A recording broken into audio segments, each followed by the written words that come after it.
The Veterans Wellbeing Town Hall and Resource Fair was held here at the JC Community Center, and it's all about combating the stigma that veterans face with mental illness and making sure they know help is available to them. God, thank you so much for our veterans that are here this day. Hundreds of veterans came out to the Veterans Wellbeing Town Hall and Resource Fair. It gives Brian Cozine, the garrison commander on the Redstone Arsenal, an opportunity to look out for his fellow veterans. I'm about taking care of people first, and that's one of our Army mottos. We really want to take care of the people, and veterans are some of our most prized possessions of all the things they've done in the past and what they continue to do for us now and in the future. Wednesday's event is about showing veterans the resources made available for them, which include a number of jobs, but also resources centered around mental health and well-being. I've unfortunately had some friends who've passed away by suicide, so this is something personal.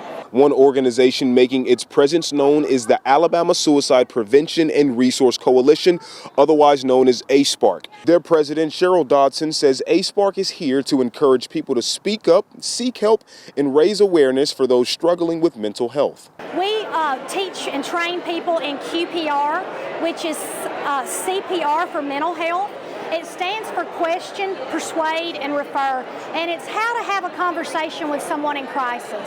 Recent data shows that 143 veterans in Alabama died by suicide in 2021, a number that is not only higher than the national veteran average, but it also tops the national civilian average. We believe that number is high because there's a stigma with mental health, and people may feel that I can toughen my way through it, and they may not seek help.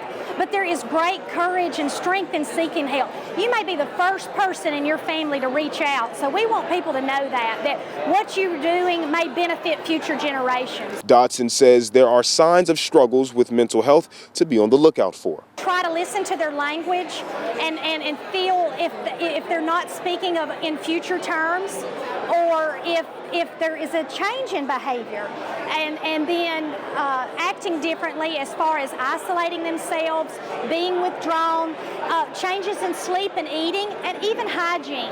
If you notice a difference in that individual, then to say, I've noticed this, I'm concerned, and we give you 3 simple words. We say, tell me more. So when organizations like ASPARC come out to these events during National Suicide Prevention Awareness Month, it gives veterans an opportunity to come out and gain awareness about these life-saving resources. We want to here to help you, and we are always going to take care of you if you ask, and we want to make sure you're always asking for that help.